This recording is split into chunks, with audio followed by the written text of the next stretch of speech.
Sebelum menjalani kehidupan sebagai suami dan istri, Prabowo dan Titik pernah menjalani hubungan pacaran selama 2 tahun. Namun, konon Titik Soeharto bukanlah cinta pertama Prabowo. Prabowo pernah menjalin hubungan serius dengan beberapa wanita, sampai pada akhirnya Prabowo meminta izin ke Sumitro untuk berkenalan dengan Titik. Sumitro sendiri adalah guru Titik Soeharto sekaligus ayah Prabowo.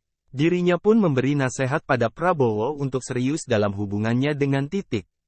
Karena sudah lama dekat dengan anaknya, ibu Titik, Tien Soeharto, pun berbisik pada Sumitro mengenai kedekatan keduanya.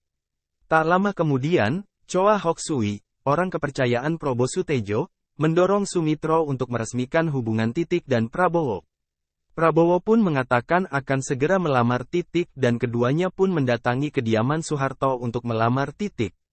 Dan mereka menikah pada tahun 1983.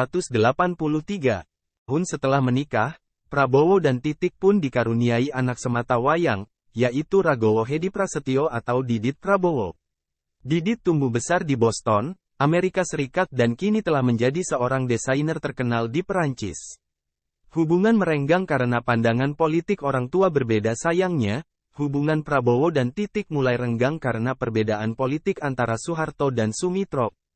Di tahun 1995, hubungan Soeharto dan Sumitro mulai merenggang karena Sumitro mengkritik kebijakan pembangunan Soeharto. Sumitro juga menerima H.R. Darsono yang merupakan lawan Soeharto. Soeharto pun menyampaikan pesannya pada Sumitro melalui Titik, tapi sayangnya pesan Titik tak pernah digubris oleh Sumitro. Kisah cinta Prabowo dan Titik pun akhirnya berakhir pada tahun 1998.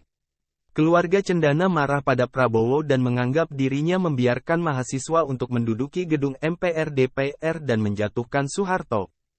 Karir Prabowo di militer pun berakhir karena jabatannya dicabut.